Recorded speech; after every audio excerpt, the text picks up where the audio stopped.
Sejam muito bem-vindos ao episódio 72 do Supremo Cast, Chiquinho. Bom dia, boa tarde, boa noite, boa madrugada, ouvintes do Supremo Cast. Bruno, há muitos episódios eu quero saber, ainda não descobri, e a pergunta continua relevante. Quem vigia os vigilantes, Bruno? Essa é a pergunta do momento, nesse conturbado Brasil. Carolina Carlos. Oi, Bruno. Oi, Chiquinho. Tudo bem? Nosso tema de hoje vai dar o que falar. Inclusive, foi muito pedido pelos nossos ouvintes, viu? E falando em ouvintes, Bruno, eu preciso mandar um abraço para todo mundo que comentou nos nossos últimos episódios. E eu vou começar lendo os comentários do YouTube. Lá no episódio que a gente gravou com a Carla Carvalho, o Leonardo Rosário comentou: na verdade, acho que a sociedade ficou muito órfã de informações acerca do vírus, em virtude da guerra política entre governadores e presidentes. É verdade. Gislaine Silva, que beleza essa conversa, muito bom. A polarização é péssima, concordo com você. Tivemos muitos comentários também no episódio com Bernardo Nogueira. A Stephanie Alves comentou: incrível, me fez repensar e muito sobre o positivismo. O Rafael comentou: vocês estão disponíveis no Spotify? Estamos, Rafael, em todas as plataformas de podcast e também no YouTube, onde você comentou. Estevão Ogione comentou: sem dúvidas, um dos melhores episódios. Muito obrigada, Estevão. E para a gente encerrar os nossos comentários, tivemos também muita gente comentando ali no episódio com Plauto. A Fernanda Dorini comentou: gente, que show foi esse? Sensacional, parabéns a todos. Muito obrigada, Stephanie. Tabata Filizola, que episódio maravilhoso. E o Júnior comentou: gostei demais do episódio, parabéns, pessoal, mais uma vez. E para a gente adentrar ao nosso tema de hoje, a crescente utilização da internet como fonte de informação tem nos permitido o acesso a diversas áreas do conhecimento. Atualmente, todas as notícias sobre ciência, política e sociedade estão ao nosso alcance, nos permitindo emitir opiniões e formar nossas próprias conclusões sobre os mais diversos assuntos. E com o direito não é diferente. Inúmeros conteúdos jurídicos são publicados diariamente, permitindo que toda a população conheça um pouco mais sobre o mundo jurídico e sobre seus direitos e deveres. A atuação do legislativo, do executivo e do judiciário também tem se tornado cada vez mais acessível à comunidade jurídica e também à comunidade não jurídica. Nesse sentido, um tema que sempre ocupa as pautas de discussão no direito e fora dele é o ativismo judicial. Todo mundo comenta, mas será que sabemos mesmo o que isso significa? Afinal, o que é o ativismo? Como surgiu? É sinônimo de judicialização da política? Quais os seus perigos? Tem como evitar esse ativismo? Qual o limite de atuação do Poder Judiciário? E para nos explicar tudo sobre isso e muito mais, o Supremo Cast recebe hoje um convidado brilhante, não é isso, Bruno Zampieri? Carol, hoje é daqueles convidados de peso que enchem o nosso coração de orgulho aqui como condutores do Supremo Cast. Eu fiz o convite a ele, meu amigo de longa data, Alexandre Freitas Câmara. Todo mundo conhece o Alexandre, o nosso querido Câmara. Eu tenho um grupo de WhatsApp que eu participo com ele, com várias outras pessoas. Ele é chamado lá nesse grupo, que tem vários monstros do direito, de decano. Pra vocês terem a ideia do peso desse rapaz. O Alexandre Câmara, ele é desembargador do Tribunal de Justiça do Rio de Janeiro. Ele é doutor em Direito Processual pela PUC Minas. Ele é professor da FGV do Rio, ele é professor da Emerge, membro de vários institutos e um dos mais renomados autores de processo civil do Brasil. Ô, Câmara, esse livro aqui é de 2000, cara, tá bom? Só para você ver que eu sou seu leitor. A primeira edição é de 98, Bruninho. Esse livro saiu em 98. Rapaz, eu sou um dos primeiros aqui, ó, tá bom? Sou seu leitor há muito tempo. Bem-vindo, Câmara. Valeu, obrigado, Carol, obrigado, Bruninho, obrigado, Francisco, pelo convite. Uma honra estar aqui no Supremo Cast, estar junto com o pessoal do Supremo, que eu acompanho desde que foi fundado. Eu estava na primeira semana do Supremo, eu estava em Belo Horizonte dando aula, e para mim é uma alegria estar com vocês. Cara, é um prazer te ter aqui. Muito obrigado por ter reservado parte dessa sua agenda super apertada, com milhares de compromissos, para bater um papo aqui com a nossa audiência. E a Carol introduziu bem, né, Câmara? A gente está vendo um momento bem complexo aí, com muita confusão, assim, muita, não sei se eu posso chamar de incoerência, sem dúvida alguma, muito questionamento da função jurisdicional. Eu acho que, pelo menos na minha história dentro do direito, eu não lembro de ter presenciado um momento em que a sociedade questiona tanto o papel do Poder Judiciário e opina e participa tanto da vida do Poder Judiciário. Carol, quando eu estava na faculdade, a gente na faculdade sabia o nome de um ou outro ministro, né? E mesmo assim do Supremo, do STJ, então era uma raridade você saber o nome, só quando você aprofundava mesmo no estudo de jurisprudência, da casuística, de acórdãos, e mesmo assim conhecia mais, né, Câmara, os ministros que eram autores também, conhecia esses ministros pelos seus livros, e hoje, com essa sociedade do espetáculo, com essa sociedade da imagem, a sociedade da informação, a sociedade participa muito mais da vida do Poder Judiciário. E aí cresce essa discussão, né, Câmara, a respeito do ativismo judicial. Qual que é a sua concepção introdutória sobre o ativismo, amigo? Bruno, antes de eu falar propriamente do ativismo, eu queria fazer uma observação que eu acho que é importante, né? Você disse que nunca a sociedade participou tanto dos debates sobre a atuação do judiciário, sobre a atividade jurisdicional. Isso é muito bom. Tá? Eu não posso deixar de registrar isso. Isso é muito Perfeito. Bom. Num Estado democrático de direito, é preciso que haja aquilo que o Tarufo chamava de controle difuso da atividade jurisdicional. Né? Então, a sociedade controlando, né, debatendo, discutindo e se posicionando em relação à atuação do judiciário. Porque a possibilidade de controle dos atos de poder pela sociedade é fundamental numa democracia. Né? Perfeito. A controlabilidade, para usar outro termo do Tarufo, a controlabilidade é inerente ao Estado democrático. Então, isso é muito bom. Tá? Verdade. O ativismo judicial, né, que é uma forma de exercício da judicatura, da atividade jurisdicional, esse gera amores e ódios. Ninguém que estuda a jurisdição, seja por que enfoque for, seja pelo enfoque do direito processual, seja pelo enfoque do direito constitucional, da teoria do Estado, ninguém consegue ser indiferente ao ativismo. Né? Ou você é um defensor do ativismo, ou você é um opositor do ativismo. Eu não conheço ninguém que diga assim, olha, eu sou a favor, mas nem sempre, ou eu sou contra com exceções. Isso eu nunca achei. Né? Então, eu sou flamenguista, mas não muito, né, Câmara? Eu sou atleticano, mas não sou muito, não. Não existe. Isso é impossível. Né? É meio fla-flu isso. Né? Então, ou você está de um lado ou você está do outro. Né? E aí eu já vou logo me posicionando. Eu sou contra ativismo. Aí eu sou contra qualquer tipo de ativismo judicial. E digo isso como estudioso, como professor, como pesquisador, acadêmico, mas digo isso como juiz. No exercício da minha atividade jurisdicional, eu procuro não ser ativista. E se fui ativista em algum momento, fui sem querer. Né? Porque errar é humano, então é claro que eu posso ter errado e ter sido ativista sem querer. Mas eu me esforço, e me esforço muito para não ser. Porque hoje é quase uma tentação da judicatura, né, Câmara? É quase uma tentação, é como você está falando, porque a bola vem quicando, né, cara? A bola vem quicando e para você emendar não custa, né? Como você acabou de retratar aí. As oportunidades são muitas hoje para o juiz ser ativista, eu imagino isso. A gente recebe o tempo todo demandas por ativismo, né? O tempo todo chegam pedidos que só poderiam ser atendidos por decisões ativistas. Então, você falou, a bola vem quicando, e você chuta se achar que deve chutar. Né? Eu sou daqueles que acham que essa bola é a bola que não é para ser chutada, para o gol é para ser rebatida, né? Para jogar para fora de campo. Mas, enfim, as oportunidades estão aí e a tentação é grande.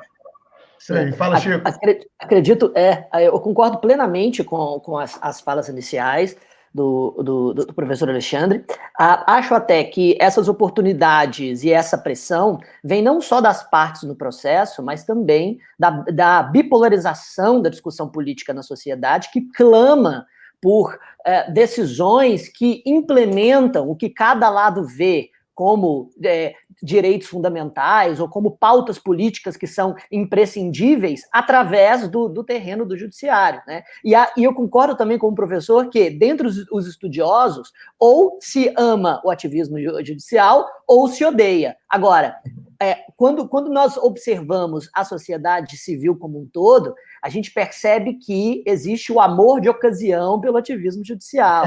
Como parte, por exemplo, do público queria que o STF criminalizasse a homofobia, com vários memes na internet, criminaliza a STF, mas quando o mesmo STF, através de um ativismo judicial, toma uma decisão um pouco mais conservadora, esse mesmo grupo diz: o ativismo é o câncer que está corroendo a República.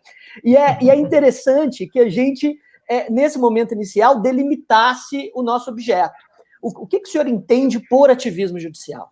Era exatamente aí que eu queria entrar, Francisco. Eu acho que a grande questão é essa, né? O que é o ativismo? Porque, a rigor, quando a gente fala desses defensores de um ativismo de ocasião, é que o que eles estão chamando de ativismo não é o que eu estou chamando de ativismo e provavelmente não é o que você está chamando de ativismo. Né? Porque a ideia básica a ideia básica não a minha, a dessas pessoas, né? Esses que você chamou de ativistas de ocasião. Né? E para essas pessoas, a ideia é ativista aquela decisão com a qual eu não concordo. Se eu concordar, ela não é ativista. Essa é a ideia básica. Né? E aí é isso. Então você fala assim para o cara: mas vem cá, você é a favor do ativismo? Ele vai dizer: não, nunca. Mas e a decisão tal? Não, essa não foi ativista. Não. E a outra? Aquela outra não. E essa foi. Então ele é contra o que ele acha que é ativista. Né? E isso é impregnado por uma visão política de mundo. Então, eu acho que a gente precisa estabelecer como premissa o que é o ativismo. Né? E perceba, vai ser impossível a gente chegar a um consenso sobre o que é ativismo. Né? Pelo menos no momento atual, no estágio atual do desenvolvimento da matéria, não há consenso sobre o que seja ativismo. Então, eu posso te dizer o que eu considero ser ativista e por que eu, então, não sou ativista. Né? Para mim, ativismo é exercer a atividade jurisdicional proferindo decisões que não têm base na Constituição, nas leis ou em outros atos normativos.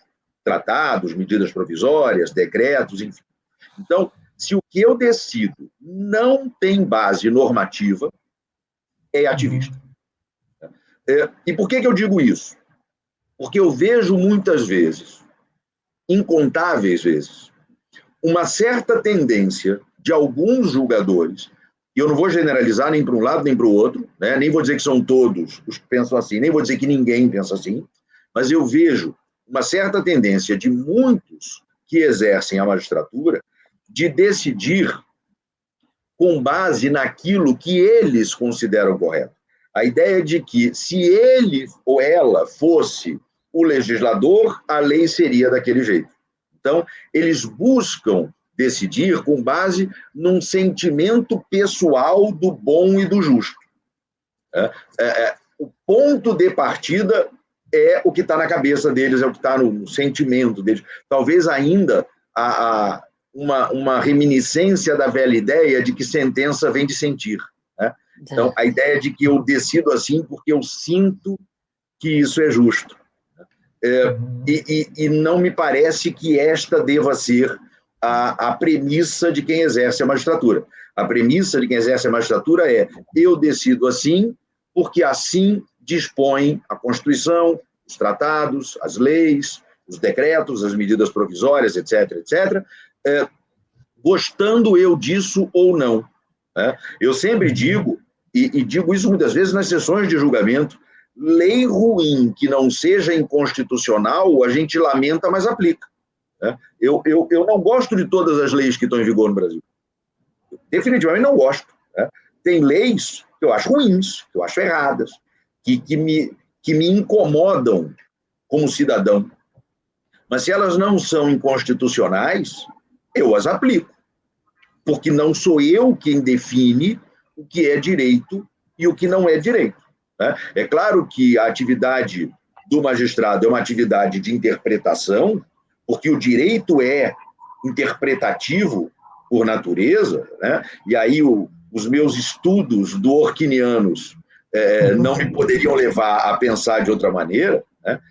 E vocês têm uma origem que que me é parcialmente comum, que é estudar na PUC Minas, né?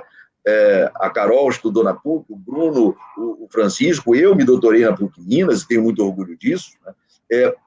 Dworkin é um autor muito presente, né, no pensamento que se constrói na PUC de Minas Gerais, e as minhas leituras de Dworkin me levam a isso, né? Quer dizer, a considerar que, quando eu vou julgar, eu não julgo com base no que eu penso que é justo, mas com base naquilo que a sociedade construiu como direito, através de um devido processo de formação do direito, né? Então, eu interpreto, mas eu não interpreto segundo os meus valores pessoais. Eu interpreto segundo o modo como a sociedade construiu o direito, né? O que é papo para mais de metro, mas, enfim, é a premissa da qual eu parto para tentar definir o que é e o que não é ativismo judicial. Carol, só uma questãozinha, pauta, porque o Câmara falando agora, ele me fez pensar, por essa definição que você deu, amigo, por exemplo, quando o juiz concretiza uma cláusula geral, na sua ou preenche um conceito jurídico indeterminado, então, sei lá, ele está definindo que aquele caso concreto, com base no 927, parágrafo único do Código Civil, é uma hipótese pelo risco assumido pelo causador do dano de uma responsabilização objetiva. Então, estamos falando de responsabilidade civil objetiva, caros ouvintes. Temos lá uma cláusula geral que permite, de acordo com o caso concreto e de acordo com a atividade normalmente desempenhada, sendo ela uma atividade de risco que exponha bens de terceiros a risco, o juiz pode adotar a responsabilização objetiva para solucionar aquele caso concreto, julgando independentemente de prova de culpa do autor do dano. Você entende que nesse caso, então, de concretização de cláusulas gerais ou mesmo de conceitos indeterminados, nós não estaríamos diante do ativismo pelo conceito que você deu. Na verdade, isso não é ativismo. Nós estamos diante de uma permissão do legislador, então isso está dentro das regras do jogo, não é isso? Exatamente, isso está dentro de uma regra pré-estabelecida, né? E aí caberá ao juiz, interpretando o sistema, dizer se naquele caso concreto aquela regra vai incidir ou não, né? Eu vou te dar um exemplo, Bruno, exatamente a partir do 927, parágrafo único. Exatamente a partir disso, né? Eu participei de um julgamento há pouquíssimo tempo, né? O julgamento terminou 3-2. Você vê como a questão é difícil, né? E como isso, decidir de uma ou de outra maneira não significa que se tenha sido ativista ou não. Tá? Qual era a questão? Veja só, um caminhão de lixo, né, que não era da concessionária de serviço público de coleta de lixo, era dessas empresas privadas que são contratadas para a coleta do chamado lixo especial, né? Que é aquele lixo que é produzido por restaurante, hospital, tal, que é um lixo de grandes proporções. Então, esse caminhão estava parado na rua, porque eles tinham parado ali para coletar o lixo de um estabelecimento qualquer. O caminhão está parado, foram lá os funcionários pegar o lixo, o motorista está ali, vem um carro pela esquerda, entra na frente do caminhão para entrar numa garagem. Só que na hora que esse carro está passando, o caminhão andou e bateu nele. E aí começa uma discussão. O caminhão já estava andando quando ele fez a manobra, ou ele já estava passando na frente do caminhão quando o caminhão andou? Começou essa discussão, não tinha câmera de segurança, não tinha imagem, então ficamos na dúvida. Houve culpa do motorista do caminhão ou não? Essa era a discussão.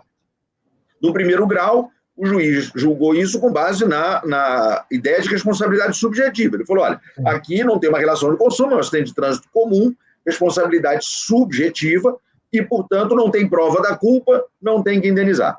Recurso ao tribunal, o relator foi na mesma linha, o segundo a votar votou na mesma linha, e eu divergi. Eu falei, não, peraí, aqui aplica o 927, parágrafo único. A empresa que bota um caminhão de lixo na rua está gerando um risco de acidente de trânsito. E fui buscar um acórdão do STJ, que era um caso muito interessante, que eram caminhões de uma indústria que levavam o que era fabricado nessa indústria da fábrica para os depósitos que ficavam em outro lugar. Para isso, eles tinham que passar por uma estrada. E os caminhões eram tão pesados que abalaram a estrutura de casas na margem da rodovia. de tão pesados, de tantas toneladas que esses caminhões tinham, passando ali várias vezes por dia ao longo do dia. E o STJ disse, olha só, se eles, para desenvolver a atividade deles, têm que botar caminhão pesado na rua, na estrada, e isso abala a estrutura da casa, então o risco é criado por eles têm que indenizar. Da mesma forma, pensei eu, se uma empresa bota caminhão na rua para recolher lixo, isso gera um risco de acidente, o risco foi criado por eles, que querem desenvolver essa atividade. Né? Porque se eles botassem essa coleta de lixo para ser feita por gente que vai puxar carrinho, aqui no Rio a gente chamava de burrinho sem rabo, né? Era aquele cara que puxava um carrinho cheio de entulho atrás, né? Aí não vai gerar esse risco. Então, para mim, aplicava o 927, parágrafo único. Mas aí não é uma questão de ativismo, é uma questão de interpretação de uma base normativa que nos foi dada. E aí, claro, pode ter divergência. Você pode interpretar de um jeito, eu posso interpretar de outro. Mas ativismo, isso não é. Então, eu fiquei vencido. Foi 3-2 no sentido de que precisava provar a culpa, mas nem o meu voto era ativista, nem o voto vencedor era. Aí era simplesmente uma questão de divergência sobre o campo de incidência da norma. Né? Isso não é ativismo. Isso definitivamente não é ativismo. E para passar a palavra para a Carol, você acha que isso também vai se dar naquelas questões em que há uma discussão de aplicação de princípios que estão consagrados nas normas? Porque muito se critica, né, decisões principiológicas, espera lá. Pode ter uma decisão principiológica que seja ativista, pode ter uma decisão principiológica que não seja ativista. Eu acho que a gente tem que pensar aí em várias coisas. Né? Primeiro, o que são e para que servem os princípios. Né? Segundo, se é possível inventar princípio. Né? Porque eu acho que a grande questão está aí. Muitas das decisões ativistas são decisões que invocam princípios que foram inventados. Né? Princípios ad hoc. Sabe? Então, assim, vamos inventar aqui um princípio qualquer. Né? E aí ficam inventando princípios dos quais resultariam direitos que, sinceramente, não existem. Né?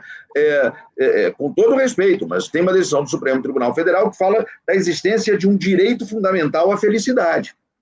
Sabe? Eu tenho um amigo que está se divorciando da mulher, eu estou quase sugerindo a ele propor uma ação contra o Estado.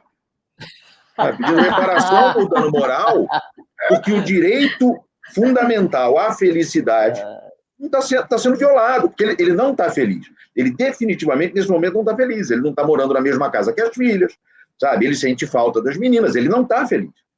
As crianças são pequenas.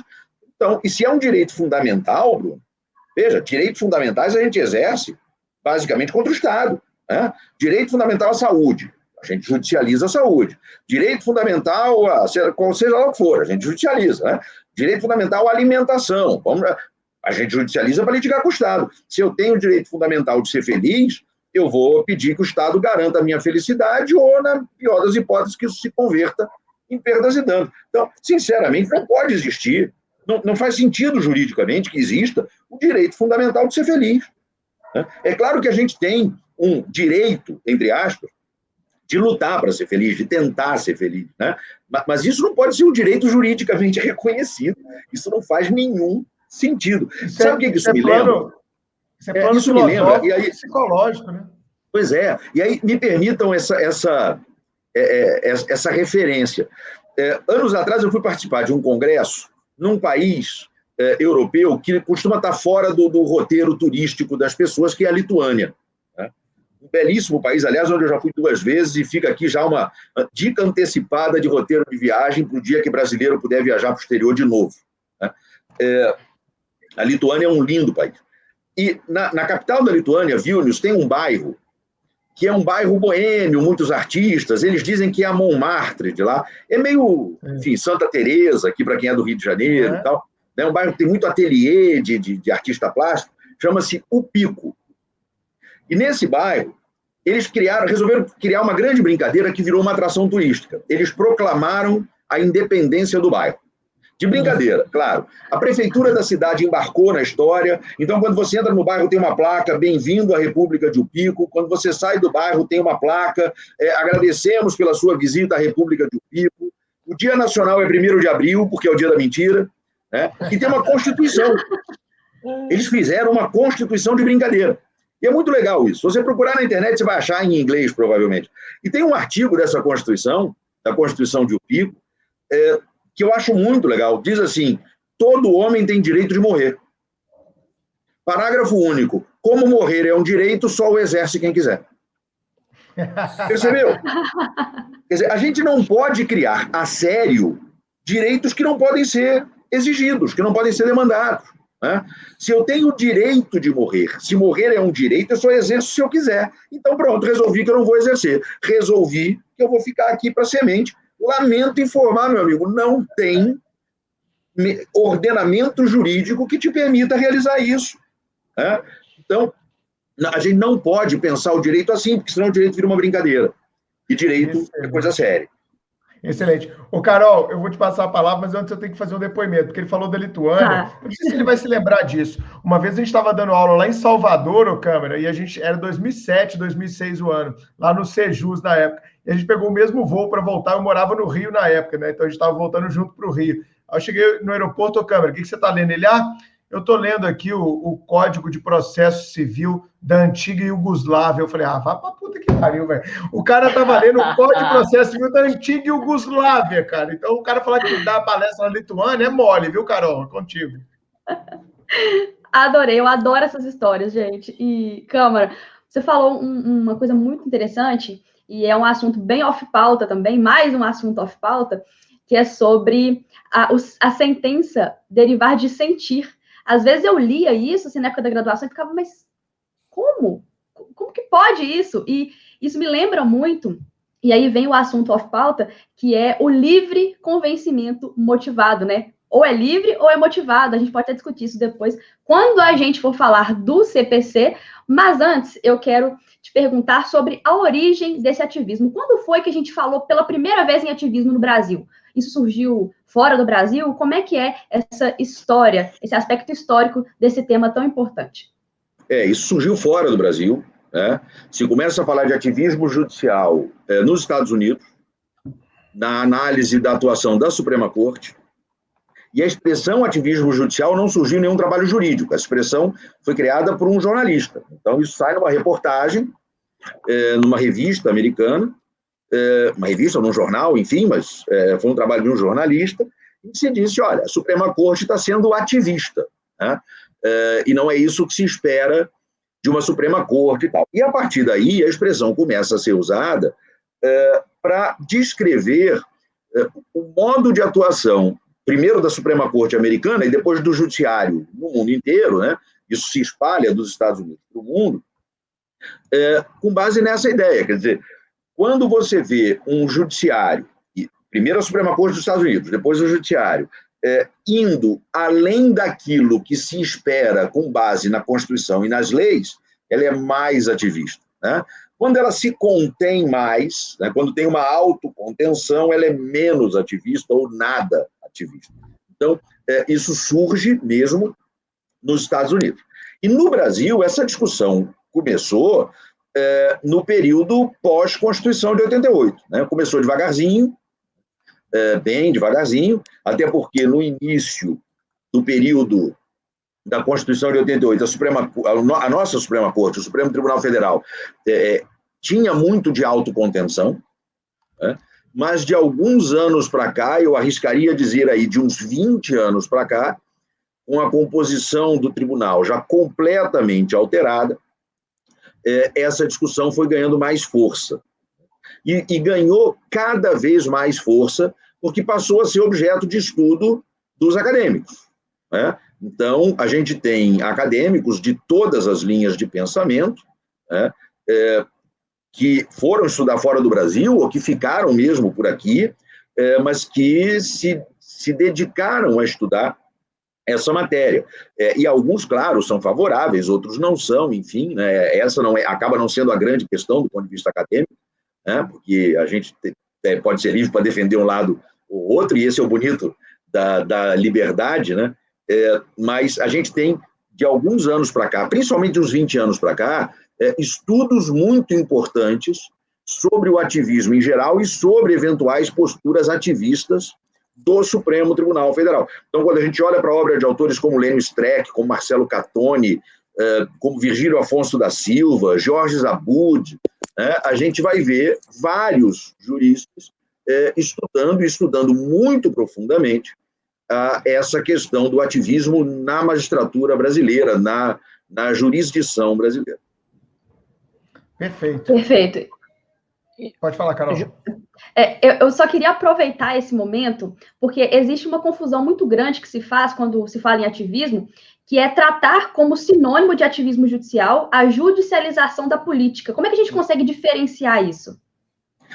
Veja, num Estado democrático, né, principalmente num Estado democrático com as características da democracia brasileira, é perfeitamente possível que haja uma judicialização de conflitos que normalmente seriam resolvidos politicamente, desde que a solução desse conflito seja dada a partir do direito. Né? Porque tem questões políticas que o direito não resolve, tem questões políticas que estão fora do direito. Né? Se nós vamos ou não vamos aprovar uma determinada lei, né, é uma questão política, e aí isso tem que ser debatido no parlamento, e o Congresso vai votar, por maioria vai decidir se aprova ou não aprova, isso é uma questão política. Né? Agora, há conflitos políticos para os quais o direito dá a solução. E quando essas crises políticas para as quais o direito dá a solução não se resolvem sem a atuação jurisdicional, a gente precisa judicializar a política. Eu acho que a gente tem um bom exemplo aqui, muito recente disso. Né? Veja, CPI. Decidir se vai ser instaurada uma comissão parlamentar de inquérito é uma decisão política. Eu não tenho dúvida disso. Né? É uma decisão política. Só que o direito estabelece critérios para que essa decisão política seja tomada. Então, se 1/3 dos integrantes de uma das casas legislativas subscrever o requerimento, a CPI tem que ser instaurada. Está lá na Constituição. Né? Então, isso pode se resolver politicamente. Eles fazem o requerimento, a gente conta, 1/3 de 81 senadores é 27, tem 27 assinaturas de senadores? Tem, tá bom. Então, o presidente do Senado manda instaurar. Acabou. Politicamente, você resolveu essa questão. O presidente do Senado vem e diz assim, não, eu não vou instaurar. Bom, então você tem um conflito político para o qual o direito dá a solução. Então, judicializa, vem o judiciário e diz, instaure-se a CPI.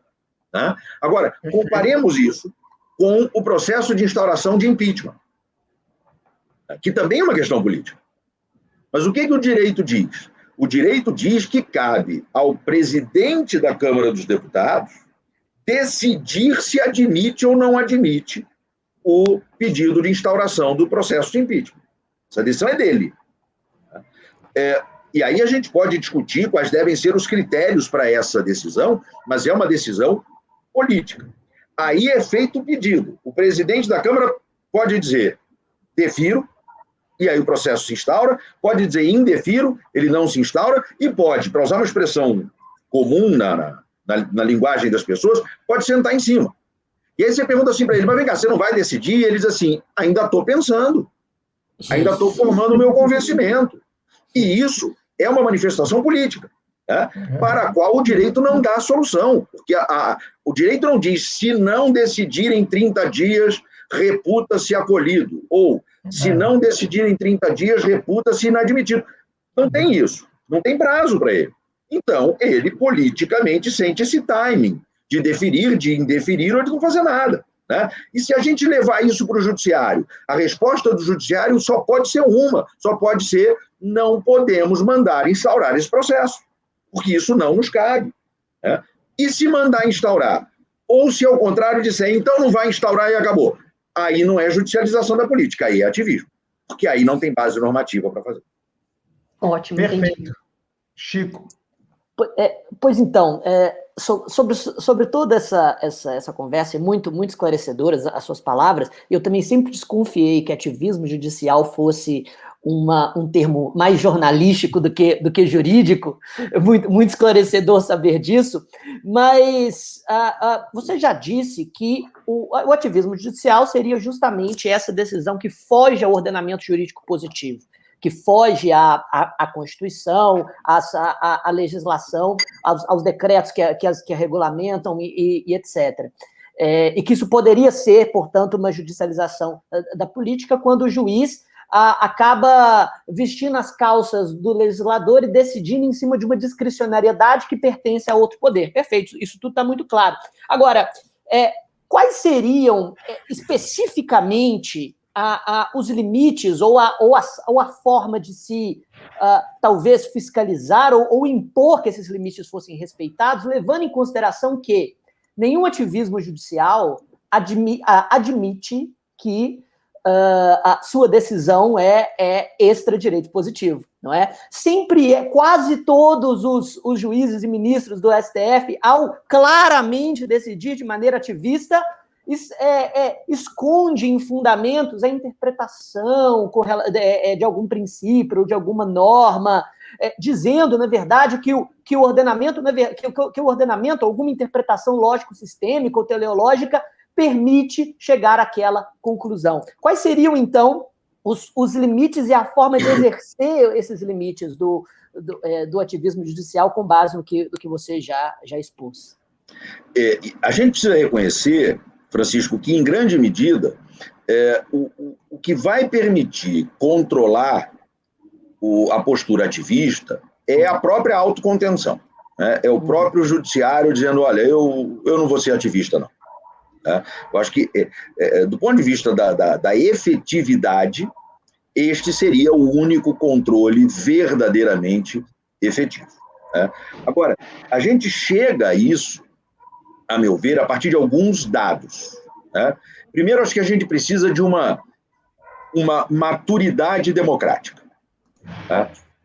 Acho que isso é algo que o Brasil ainda não tem, e não veja nisso uma crítica. Veja nisso uma reportagem, né? O reconhecimento de que somos uma democracia jovem, né?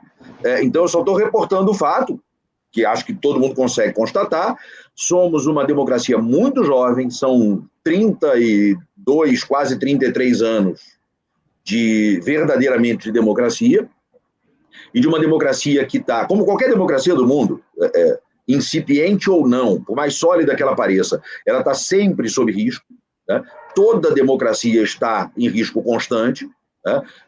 Ou alguém achava, um ano atrás, alguém achava que haveria uma invasão de populares à sede do Congresso norte-americano. Então, toda democracia está em risco o tempo todo, e nos cabe tentar defendê-la e aprimorá-la, mas no Brasil a gente ainda tem, por conta do fato de ela ser ainda muito jovem, uma certa imaturidade democrática, e a gente precisa entender que o Estado democrático é um Estado democrático de direito. Então, não existe Estado democrático fora do direito, porque é o direito que controla o poder na democracia, e a gente precisa, portanto, dessa maturidade democrática de toda a sociedade. Esse é um ponto. Para que a sociedade perceba que respeitar a lei, ainda quando não se gosta dela, é uma forma de saber viver em sociedade. Porque eu não gosto da lei que diz que eu não posso dar uma festa na minha casa, incomodando os vizinhos às 3 horas da manhã, mas a sociedade diz que eu não posso fazer isso. E se eu quero viver em sociedade, é assim que eu tenho que me comportar. Ou então eu vou ser um ermitão e vou fazer barulho no meio do mato às 3 horas da manhã, onde eu não vou incomodar ninguém, mas provavelmente não vou conseguir dar a festa, porque a sociedade não vai querer ir para lá. Então, eu acho que esse é um dado, a gente precisa de um amadurecimento democrático da sociedade. E uma outra coisa que a gente precisa é de um certo constrangimento doutrinário. A gente precisa muito que a academia seja ouvida, e que constranja o tribunal, o juiz, que atua desse modo. Desse modo que é um modo egoísta de atuar, porque é atuar esquecendo que ele é agente de um Estado, que ele representa de modo impessoal, e passa a atuar em nome próprio, de acordo com seus próprios valores e com seu próprio modo de ver o mundo. A gente precisa exigir impessoalidade também do juiz, não só do administrador, mas também do juiz. E esse é um tema que me interessa há muito tempo, né? Eu escrevi sobre exercício impessoal da jurisdição civil em 2003. Então, veja, tem 18 anos que eu escrevi pela primeira vez sobre esse tema, com um artigo que acabou gerando o título do artigo acabou gerando uma expressão que muita gente usa até hoje, né? Quando se fala de decidir com base no direito e não nos seus critérios pessoais, se fala muito hoje em exercício impessoal da jurisdição, né?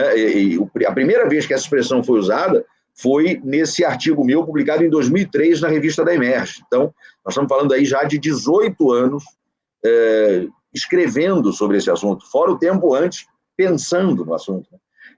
Então, é um assunto aí de praticamente toda uma vida. Então, a gente precisa desse constrangimento acadêmico. E acho que, para encerrar, assim como terceiro elemento, para tentar conter, de alguma maneira, o ativismo, que eu acho que é impossível da gente conter 100%. Né? Sempre vai ter um escorregão, né? Ainda que involuntário. Mas ele vai acabar acontecendo, é humano. Né? Juízes são seres humanos, a gente não tem como evitar isso. E eu espero que continue assim. Os robôs podem nos ajudar, mas não devem nos substituir. Perfeito. Mas acho que a gente precisa perceber que se direito é interpretação, né, então direito é interpretação de texto. A Constituição é um texto, a lei é um texto, o precedente é um texto, né, e a gente tem que interpretar textos. E se a gente vai interpretar um texto, a gente tem que deixar o texto nos falar alguma coisa. O texto impõe limites à interpretação. Então, eu posso pegar um texto e dar a ele uma interpretação que talvez não fosse a que se pensava originariamente. Tá? Eu pego um texto do Código Civil de 2002 que fala em família, provavelmente, quando esse texto foi escrito, e ele não foi escrito em 2002, né? Ele foi escrito lá em 1973, quando se elaborou o anteprojeto do Código Civil, o conceito de família daquela época não era o conceito que a gente tem hoje. Né? Então, quando o Código Civil fala da relação entre mãe e filho, entre pai e filho, ele não estava pensando em multiparentalidade. Né? Mas a gente hoje olha para aquilo e interpreta. E diz, olha, aqui então, na multiparentalidade, faz desse ou daquele jeito. Isso é interpretar. Né? Mas você está inventando isso? Não, eu não estou inventando isso. O texto fala em família. Né? O que acontece é que a percepção do que seja família mudou com o tempo. Então, eu estou respeitando o texto e estou atribuindo um sentido a esse texto com base no mundo em que eu vivo hoje. Né? Agora, de outro lado, eu não posso pegar um texto que diz que algo é proibido e dizer que se no texto está escrito que é proibido, então é permitido. Aí eu estou ultrapassando o limite semântico do texto. Né? Se o que o texto diz que é proibido deveria ser permitido, então nós precisamos alterar o texto normativo. Então, vamos fazer uma emenda constitucional, vamos fazer um projeto de lei, vamos alterar o texto normativo e permitir o que antes era proibido. Não tem problema. Isso é uma decisão política. Agora, eu não posso, como juiz, dizer, não, está escrito que é proibido, mas eu acho que devia ser permitido, então eu vou dizer que houve uma mutação constitucional. Não, mutação constitucional não pode mudar o sentido da palavra. Né? Mutação constitucional não pode pegar uma coisa e dizer que ela quer dizer exatamente o oposto. Né? O texto impõe limites à interpretação. Né? E aí, Francisco, só para fechar isso, né, esse ponto, você falou em interpretação teleológica. Eu morro de medo de interpretação teleológica. Eu também. Eu morro de medo, sabe por quê? Porque a interpretação teleológica é aquela que busca os objetivos da lei. Exato. Mas olha, toda vez que eu perguntei para a lei qual era o objetivo dela, ela ficou quieta, não me respondeu. Né? E eu olho para ela sério e digo assim, pô, lei, conversa comigo, me dá um sinal. Ela não me dá. Né? O que a gente chama de interpretação com base no objetivo da lei é, na verdade, interpretação com base no objetivo do intérprete. Exato. Né? Parece sempre um exercício de psicografia, né?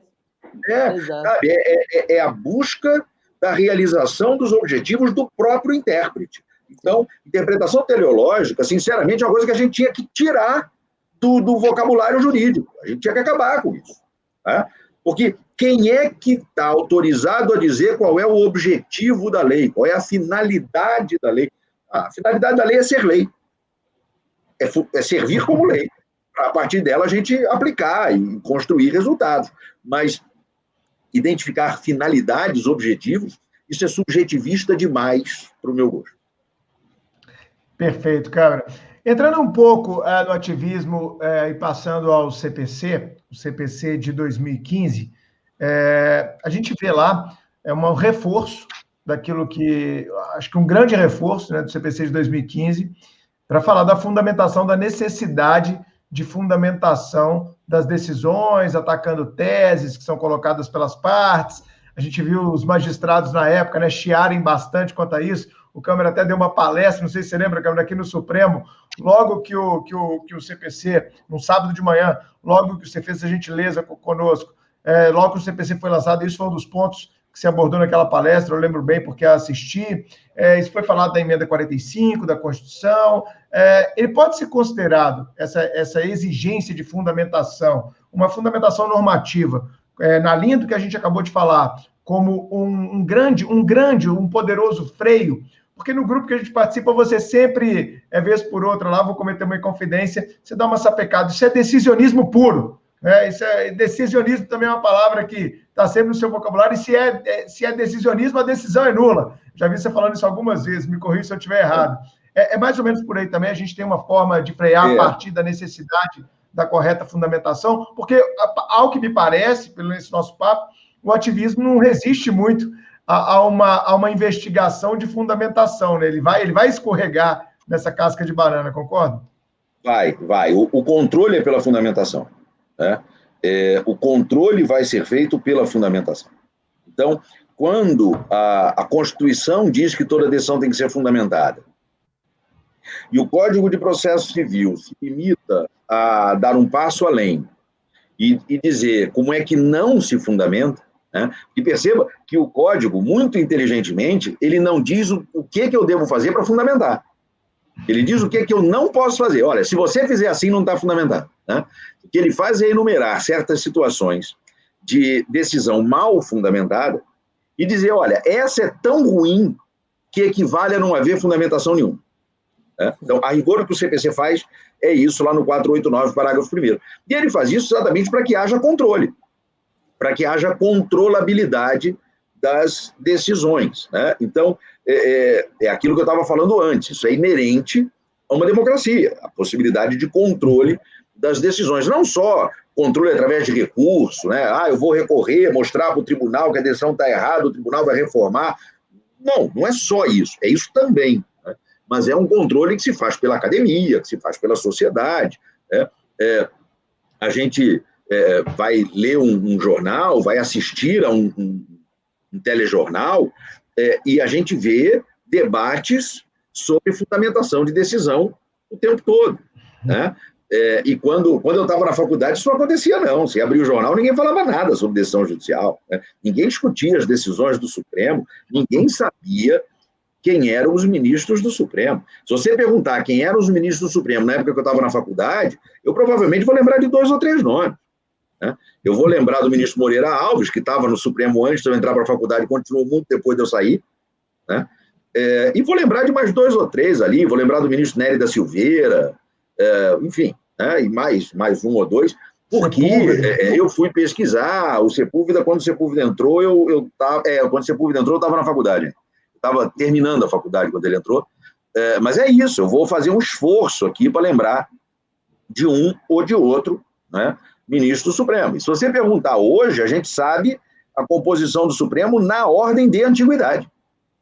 A gente sabe, o atual presidente é o ministro Fux, depois virá não sei quem, né? A gente sabe na ordem de antiguidade.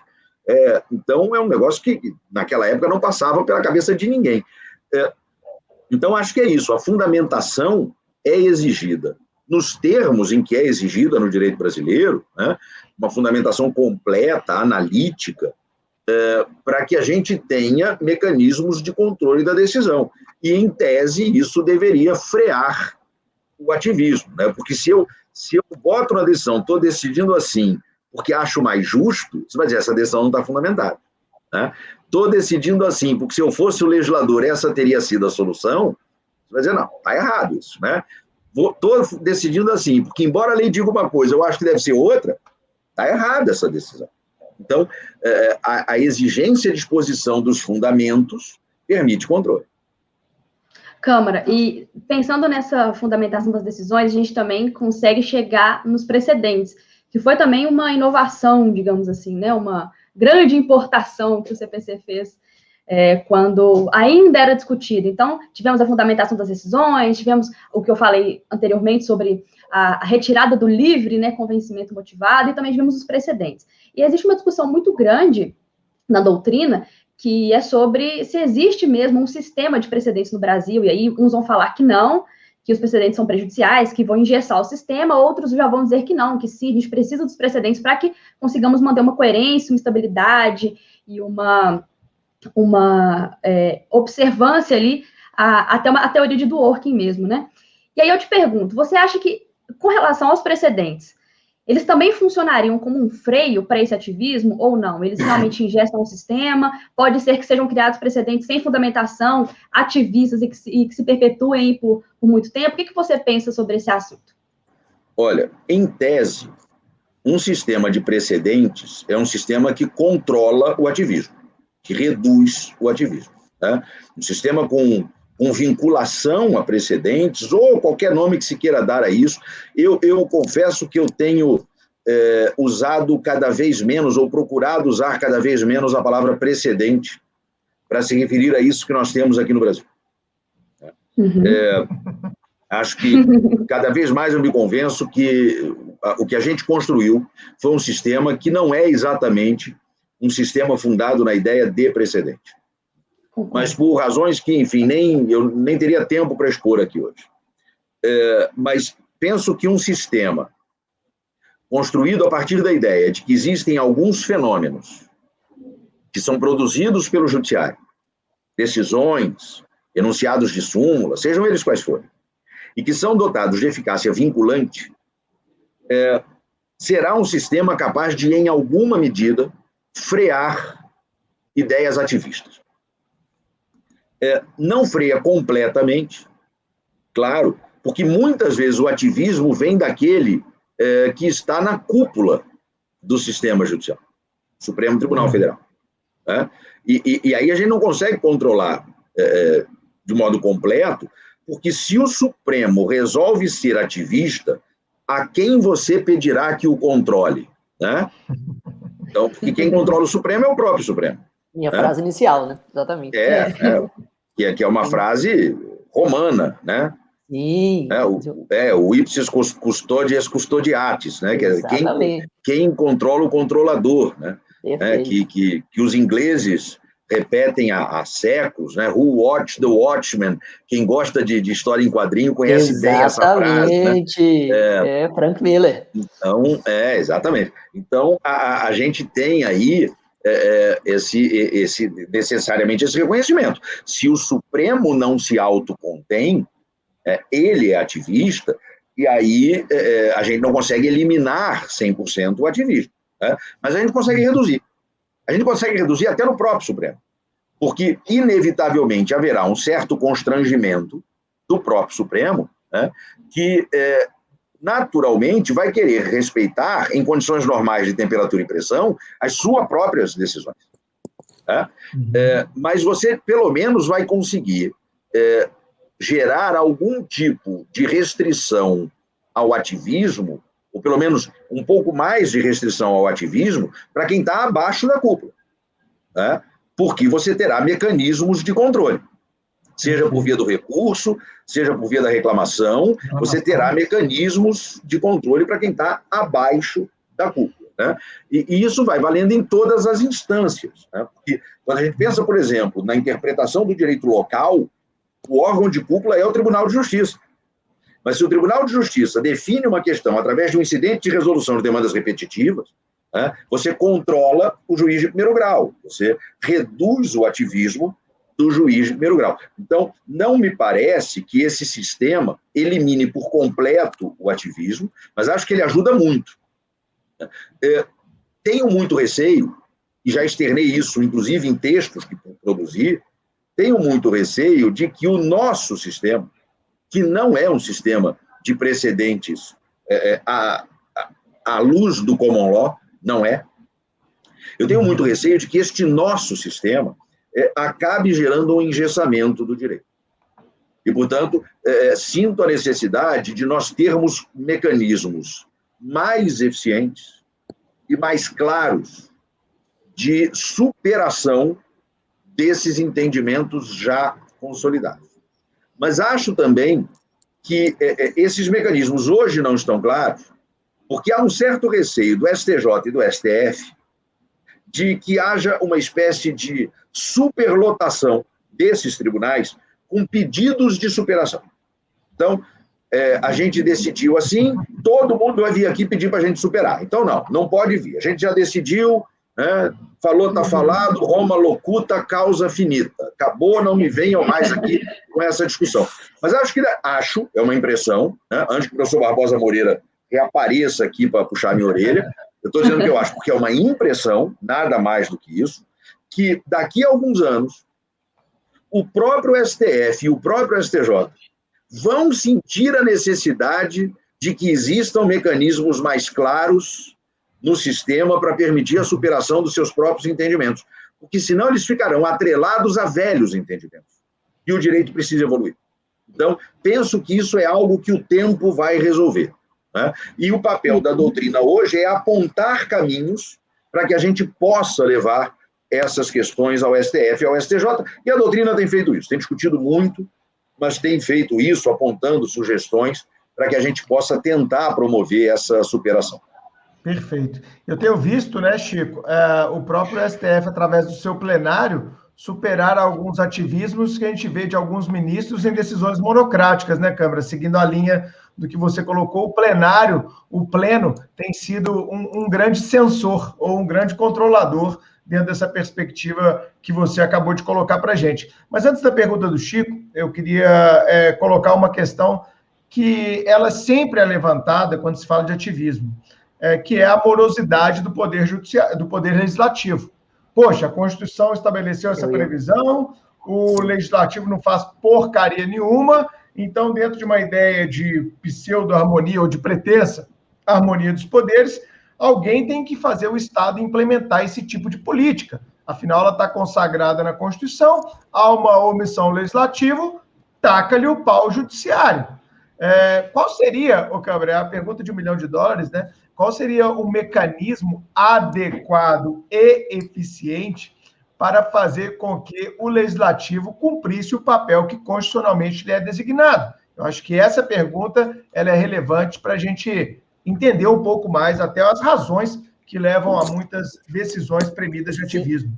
Sim, e era exatamente o que eu ia perguntar, deixa eu só complementar nessa esteira, justamente a gente pode perceber que é um dos marcos do dito ativismo judicial no Brasil, ou pode não ser, a depender do conceito que nós damos para ativismo, aquela decisão do STF que, em mandado de injunção, estabeleceu como deve ser a greve do servidor público, tendo em vista que a Constituição supostamente permite, mas o Poder Legislativo nunca tinha regulamentado. E na esteira justamente dessa pergunta do Bruno, ilustrando com esse caso, não seria também, de certa forma, o papel do Judiciário de concretizar garantias fundamentais que o Poder Legislativo, enfim, já deveria ter viabilizado, de certa forma, que estão previstos na Constituição? Sobre esse ponto de vista, um certo grau de ativismo, que poderia não ser considerado como tal, não é interessante? A gente tem esse problema do timing do judiciário, do legislativo, né? Eu não vou nem chamar de morosidade, eu vou chamar mesmo de timing, né? Tem uma questão de tempo do legislativo. Uhum. Né? E muitas vezes a gente tem que entender que a não existência de uma lei, que a gente acha que devia existir, é uma decisão política. O Congresso Nacional acha que não deve legislar sobre aquilo, né? Porque nem sempre, politicamente, a solução adequada é editar uma lei dizendo que sim ou editar uma lei dizendo que não. Uhum. Muitas vezes, a melhor decisão num dado momento político é não fazer a lei e deixar aquele espaço ali aberto, né? Então, acho que a gente tem que também aí buscar os limites. A gente tem um instrumento de judicialização constitucionalmente previsto, que é o mandado de injunção, né? E durante muito tempo se discutiu qual era o alcance do mandado de injunção, o que se podia fazer o mandado de injunção. Essa discussão desapareceu por conta da lei que regula o mandado de injunção, a Lei 13.300, né? E ali os limites da atuação do judiciário estão muito bem postos, né? E aquele exemplo que você deu, Francisco, da greve, acho que é um bom exemplo de uma decisão nada ativista. Ali não tem ativismo, né? A Constituição diz que existe um direito de greve dos servidores públicos, né? Mas que esse direito de greve será exercido na forma da lei. Então, enquanto não há lei, não se consegue exercer. Mas a própria Constituição diz que essa omissão legislativa pode ser sanada por via do mandado de injunção. Se nós considerássemos que o mandado de injunção serve apenas para declarar a omissão legislativa, então o mandado de injunção não é mandado de injunção, ele é ação declaratória de inconstitucionalidade por omissão, né? E aí nós confundiríamos dois institutos que a Constituição distingue. Então o mandado de injunção tem que ser outra coisa, né? E havia já um entendimento consolidado na doutrina e que o próprio Supremo Tribunal Federal já vinha reconhecendo, no sentido de que, através do mandado de injunção, deveria ser possível estabelecer uma regulamentação provisória do modo como aquele direito será exercido enquanto não vem a regulamentação legislativa, e foi o que o Supremo fez, né? E hoje está muito claro na lei. No dia que vier uma lei regulamentando o direito de greve do servidor público, passa a valer o que está na lei, e não vale mais aquela regulamentação provisória que se estabeleceu através do mandado de injunção, né? Então, isso acho que a gente não pode considerar como ativismo. Agora, nem toda omissão legislativa inconstitucional, né, por isso que eu digo, a gente tem que perceber que, às vezes, a omissão não é mais do que uma decisão política, mas há omissões que são inconstitucionais, mas nem toda omissão legislativa inconstitucional nos impede de exercer algum direito fundamental. Nem sempre isso vai acontecer, né? Então, tem uma previsão constitucional dizendo uma lei regulamentará os direitos dos animais domésticos. Tá. Então, não está nem dizendo que direito é esse, né? E, portanto, não fazer essa lei não impede o exercício de nenhum direito fundamental. Mas tem uma omissão, que se não fizer a lei, temos uma omissão inconstitucional, porque a Constituição mandou fazer, né? E aí, me parece que a solução é, através da ação declaratória de inconstitucionalidade por omissão, se implantar no Brasil a sério, né? Porque tudo que é feito no direito tem que ser feito a sério, né? Mas se implantar no Brasil algo que o Supremo até já fez algumas vezes, mas que é muito comum no direito alemão, que é o do apelo ao legislador, né? Aquilo em que se permite ao judiciário dizer, olha só, vocês estão aqui diante de uma omissão inconstitucional, vocês têm que fazer essa lei. Vocês têm que fazer, mas cabe a vocês fazerem. E aí a gente precisa pensar em mecanismos que imponham ao Poder Legislativo o suprimento da omissão, né? E aí me parece que o melhor é o famoso tranca-pauta. Foi o que eu pensei agora. Enquanto vocês não suprirem essa omissão, não pode aprovar mais nada. Ah, mas a gente tem aqui uma lei emergencial. Sinto muito. Faz essa outra aqui primeiro, porque a pauta de vocês está trancada, né? E aí a gente consegue exercer o controle de um poder sobre o outro, né? Porque os poderes são independentes e harmônicos, mas um tem que controlar o outro, porque isso é sistema de freios e contrapesos, né? Sem que um substitua o outro. Então, me parece que a gente tem já no próprio sistema base normativa para evitar que o judiciário se substitua ao poder legislativo. Excelente. Carol? Uau, que bate-papo, hein, gente? Não, demais, o que é isso? Não, esse tema, os ouvintes, eu tenho certeza que vão gostar muito, porque eles pediram demais, né? E, Câmara, para a gente caminhar aí para o final, a gente falou muito o que é ativismo, você traçou a origem histórica, falamos aqui de alguns problemas, mas eu queria te perguntar sobre algo que eu li, estudando para esse episódio, que falava sobre bom ativismo e mau ativismo, que até tem relação com o que a gente acabou de falar aqui, né? Se isso é ativismo ou não, e se a implementação de políticas públicas e de direitos e garantias fundamentais justificam esse ativismo. Diante de tudo que a gente falou, eu queria te perguntar qual é a sua perspectiva para o futuro, porque Desde sempre a gente tem visto aí esse tema muito em alta, muitos juízes ativistas, mesmo com todas as modificações que o CPC trouxe para tentar frear, como você muito bem colocou, esse problema, a gente não tem visto muito isso na prática. Então, eu gostaria de saber a sua opinião, aí, a sua perspectiva daqui para frente, o que você espera para o futuro do nosso judiciário? Carol, eu começo dizendo que, para mim, não existe essa história de ativismo bom e ativismo ruim. Tá? Para mim, todo ativismo é ruim, ainda quando eu, pessoalmente, concorde com o que se disse na decisão. Eu posso dizer assim, puxa, que solução maravilhosa para isso e tal, mas mesmo assim eu vou achar ruim. Né? O meu amigo Lênio Streck diz um negócio que eu acho genial. Ele diz que é claro que vai acontecer de se proferir alguma decisão ativista com a qual a gente eventualmente concorde com o conteúdo dela, né? Porque até um relógio quebrado acerta a hora 2 vezes por dia. Nem por isso ele deixa de estar quebrado. Então, para mim, não existe ativismo bom e ativismo ruim. Todo ativismo é ruim, porque o ativismo, ainda mais num sistema que, em alguma medida, flerta com precedentes, o ativismo pode ser um precedente muito perigoso, né? Porque aí a gente diz assim, esse foi o ativismo bom, desse eu gostei. Aí quando vier o ativismo ruim, você não vai poder reclamar, porque você já gostou do ativismo. Né? Então, acho que aqui o mais importante não é decidir se a gente gosta ou não gosta do adjetivo, se a gente gosta ou não gosta do substantivo. Né? O adjetivo é o de menos, bom ou ruim. O problema está no substantivo, ativismo. É disso que a gente tem que tratar.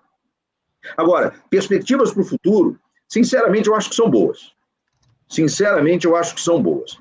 Acho que esse controle difuso da atividade jurisdicional, a que eu me referi desde o início do nosso papo, permite que a gente tenha boas perspectivas.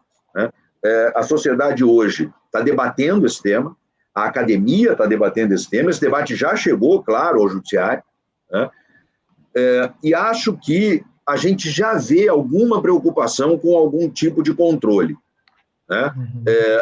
Por exemplo, quando o plenário do Supremo Tribunal Federal reforma decisões evidentemente ativistas que foram tomadas monocraticamente por algum dos seus ministros. Né? E o faz dizendo, olha, essa decisão não encontra amparo na Constituição, e mostrando que não encontra. Né? E a gente tem exemplos mais ou menos recentes disso, né? Mas já é um mecanismo de contenção. E eu gosto sempre de dizer, e eu digo isso com a experiência de quem atua em colegiado já há vários anos, né? Eu exerço a minha judicatura em colegiado há 12 anos, o colegiado é muito mais inteligente do que a soma das inteligências individuais dos seus integrantes.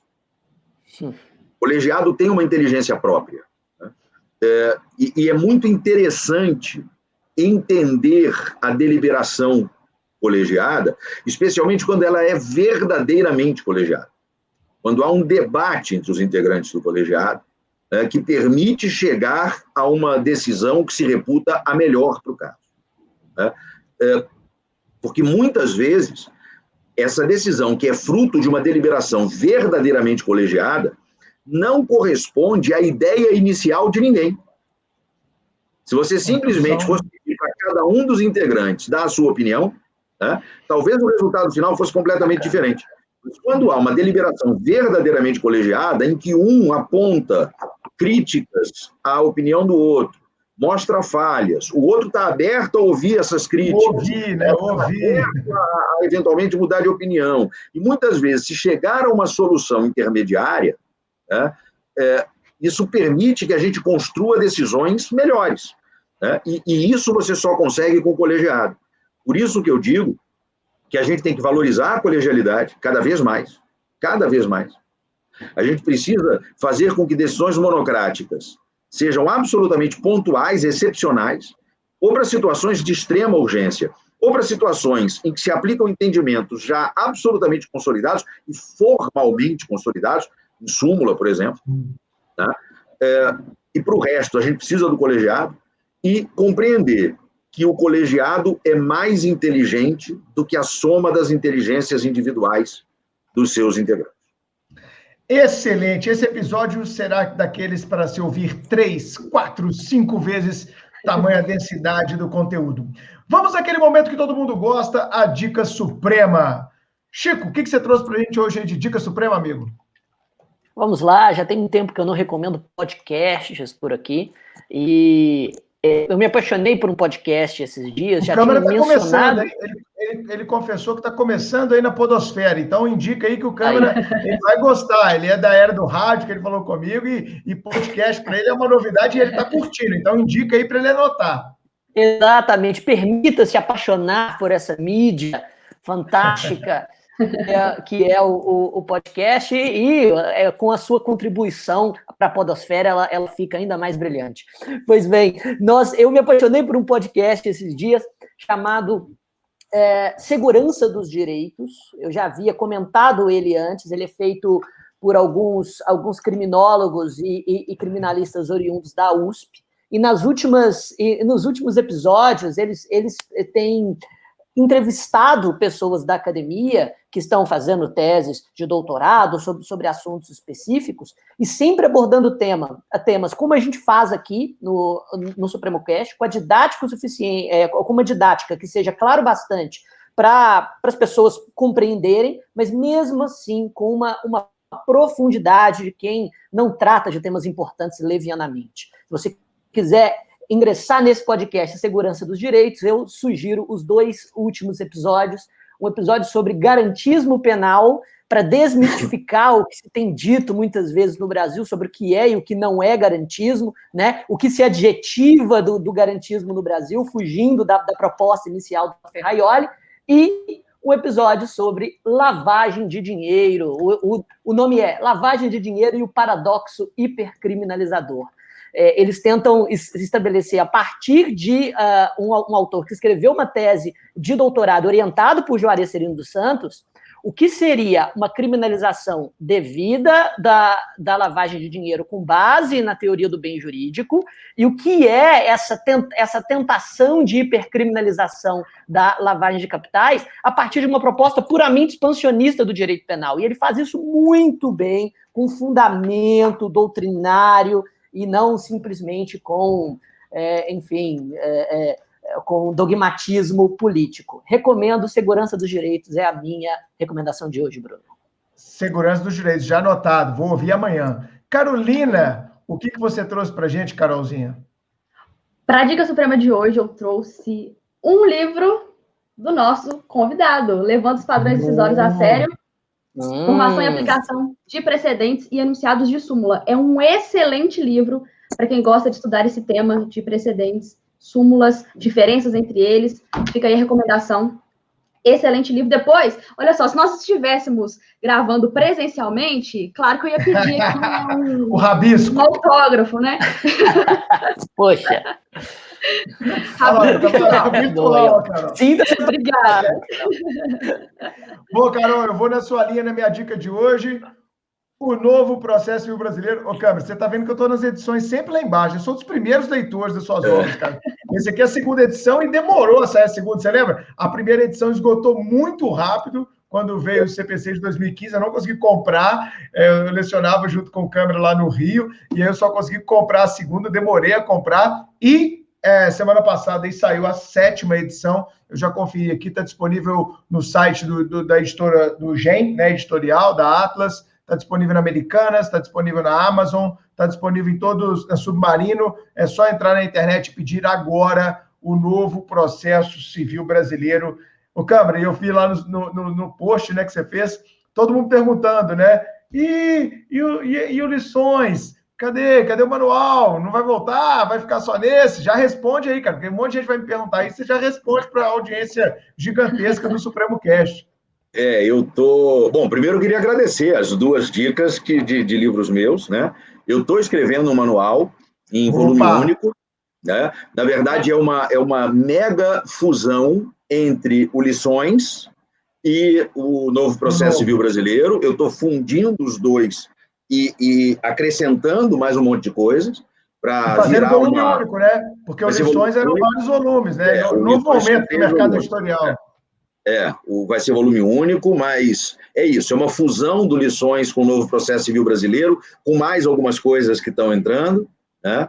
e eu espero ter esse livro pronto para lançar até o final do ano. Estou escrevendo, mas não é muito fácil produzir uma obra dessas. Aí produzir com seriedade, também não dá para escrever qualquer coisa. Agora, eu fiz o seguinte, como eu podia sugerir aqui algumas coisas não jurídicas... O convidado tem liberdade, o convidado sugere o que ele quiser, e as não jurídicas são bem melhores, hein? Eu me permiti trazer 6 dicas. Opa, vou anotar. 2 de filmes, 2 de séries e 2 de livros. Bora. E vocês vão ver que eu vou misturar aqui o novo e o tradicional. Bora. Então, 2 filmes que eu queria sugerir, que estão ambos indicados para o Oscar desse ano, e que eu já vi, e são sensacionais. O Som do Silêncio, maravilhoso, espetacular, e O Tigre Branco. Sensacional, vale muito a pena ver. 2 séries. Adiro integralmente. Uma série de comédia, que eu acho genial, que é o Modern Family, saiu agora a 11ª temporada, é absolutamente genial. Para quem lida com direito de família, é importantíssimo, porque mostra como é a família hoje. Né? Acho que o título é muito legal, né? O Modern Family, né? É a família moderna mesmo. Né? E uma série, para quem gosta de séries policiais, que não é das mais badaladas, assim, a gente não vê as pessoas falando dela, mas que eu acho espetacular, que é uma série chamada Bosch, que tem no Amazon Prime. É uma série espetacular, vale muito a pena, tem 5 temporadas já lançadas, né? E é uma série baseada nos livros de um escritor americano chamado Michael Connelly, que é um mega escritor de literatura policial, um dos mais importantes do mundo na atualidade, e o Michael Connelly é o produtor da série. Então, a série é muito fiel aos livros, é muito legal, vale muito a pena ver. Bosch. E 2 livros, e aí eu fui para o clássico, né? 2 livros que eu acho que merecem ser lidos, precisam ser lidos, principalmente pelo pessoal mais jovem. Né? Então, o pessoal mais velho já leu, né? Mas a garotada precisa ler. Um é 100 Anos de Solidão, do Gabriel Garcia Marques, eu acho que esse livro todo mundo tem que ler, e Os Contos de Machado de Assis, para a gente poder revalorizar a língua portuguesa, que está tão em baixa. E ninguém escreveu melhor em português do que Machado de Assis, e os contos de Machado de Assis são absolutamente perfeitos. Então, fica aí a sugestão. Exatamente. Comece, querido ouvinte, por A Igreja do Diabo. Só porque o contexto brasileiro hoje pede muito. É um conto absolutamente fantástico. É isso.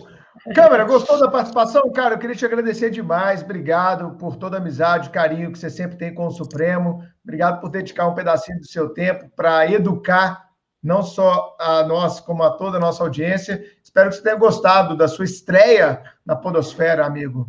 Adorei. Vou querer fazer isso um monte de vezes. Muito bom, muito legal mesmo. Virei, sempre que vocês me chamarem, eu vou dar meu jeito. E doido para a gente poder gravar uma presencialmente, porque eu estou devendo um autógrafo para Carol agora. Vai ganhar a caneca do Supremo Cast quando a gente gravar presencialmente. Nós vamos gravar no Supremo Rio aí, viu, amigo? Fica tranquilo. Chico, Carol? Exatamente. Agradeço de novo ao Alexandre Câmara, muito, muito inteligente seus comentários, muito precisos em separar o que seria um ativismo judicial daquilo que não seria. Eu confesso que aprendi muito nesse cast, eu tenho certeza que os nossos ouvintes também. Muito obrigado por sua contribuição aqui para brilhantar a podosfera brasileira cada vez mais. Carol? Câmara, muito obrigada pela sua participação. Foi um episódio excelente. Tenho certeza, como o Chico falou, que os nossos ouvintes vão aprender muito também. Eu saio daqui completamente diferente de como eu entrei. Obrigada mesmo. E Bruno, eu quero fazer um desafio para os nossos ouvintes antes da gente encerrar. Manda aí, Carol. Ouvinte, presta bem atenção. Você vai enviar esse episódio agora para 5 amigos seus e também no seu grupo de faculdade, no seu grupo de estudo para concurso. E se você não nos assistiu ainda no YouTube, corre no canal do Supremo TV para nos assistir. Faça esse desafio agora, tô esperando, hein? Muito bom, Carol, gostei. A gente se vê no próximo episódio. Obrigado, câmera. Tchau, gente. Tchau, tchau.